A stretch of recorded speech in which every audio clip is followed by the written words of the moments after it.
हो गया कि नहीं हो गया? हालांकि प्रारब्ध उसको मानते हैं ज़्यादातर। अब जैसे इन्होंने कह दिया पास्ट कर्म करके आगे, बस वही है प्रारब्ध।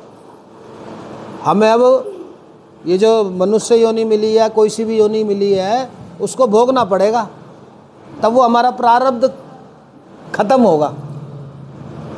और मैंने बात बता दी कि भाई कोई परमात्मा भी बिना प्रारब्ध के कारण आ सकते हैं।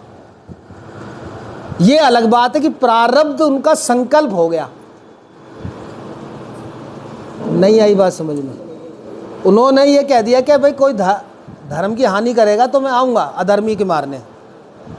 कहा था तब वर्तमान था, प्रेजेंट था, और जैसी कह के हटे वो पास्ट हो गया, तो वो प्रारब्ध बन गया। तीसरा है कि नहीं भी परमात्मा आ रहा, ईश्वर आ रहा, तो माता कह रही है सर्वे हंतवाहु, उनको मारने के लिए मैं किसी भी रुद्र के धनुष को तनवाऊंगी और उसका हंतवाहु, हंत माने नष्ट करूंगी। किसी के जरिए भी करवा सकती हैं। अब यहाँ पे वो पास्ट कर्म वाली बात है, वो तो बेकार हो गई ना। बेकार भी नहीं हुई है, पर अलग हो गई ना। इनके अलावा ये दो चीज़ें और हो गई। संकल्प यदा यदा ही धर्मस्य, तीसरा कि कोई ईश्वरीय शक्ति, कोई माँ सर्वे हंतवाहु करवा रही है, कर्म करवा रही है, प्रेरणा करवा रही है। सवाल ये उठता है कि प्रारब्ध में हम कहीं ऐसा तो नहीं कठपुतली हैं?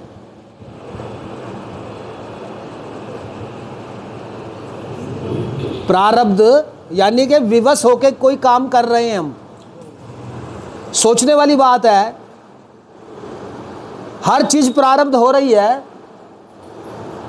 तो प्रारब्ध का मतलब है पहले से ही ये बता दिया गया है, तू ऐसे हाथ उठाएगा, तू ऐसे चलेगा, तू उसको मारेगा, तू इसको पढ़ाई करेगा, तू फलानी चीज करेगा। ये पहले से ही हम कठपुतली के धागे बांध करके रख दिए गए हैं, और वो मालिक हम कठपुतलियों को धागे से चला रहा है। ऐसा है कि नहीं है? ऐसा है ना? अगर ऐसा ना हो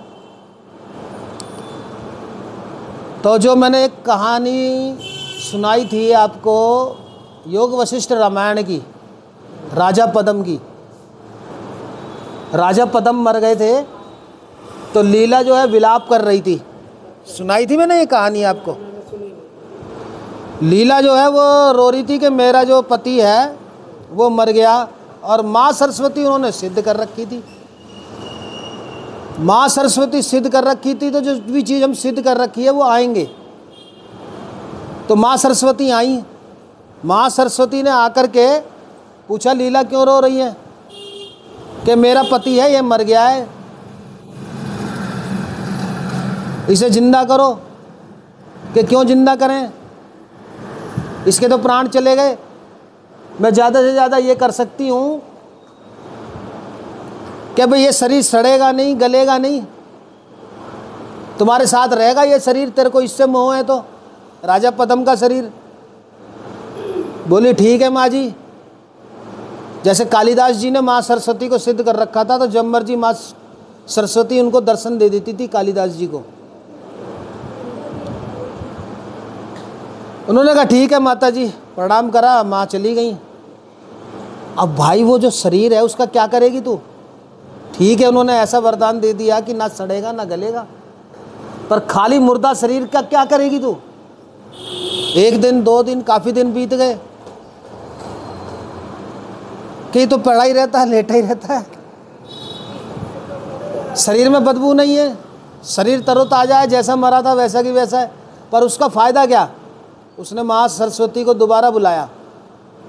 माँ सरस्वती आई। बोलो।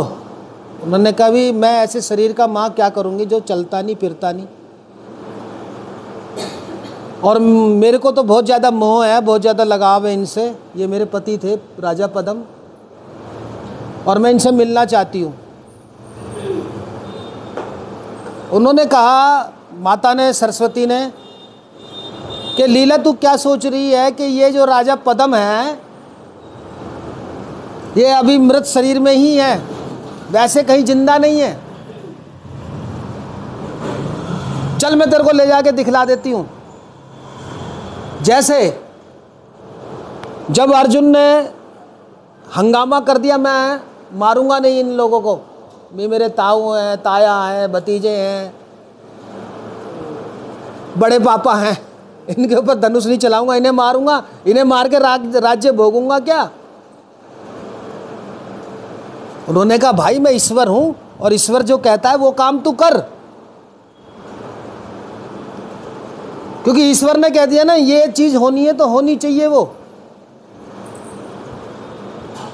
मैं खुद परमात्मा बेशक मनुष्य योनि में आया हूं पर मैं ईश्वर होके कह रहा हूं। अर्जुन नहीं मान रहा। अर्जुन कह रहा यदि तुम हो ईश्वर, यदि खुद को तुम कहते हो ईश्वर, तो जल्दी से अपना नाम बताओ। इतना सुनते ही माधव का धीरज डोल गया, 3 लोक का स्वामी फिर गुस्से में बोल गया। अरे कान खोल के सुनो पार्थ, अरे कान खोल के सुनो पार्थ, मैं त्रेता का राम हूं, मैं त्रेता का राम हूं।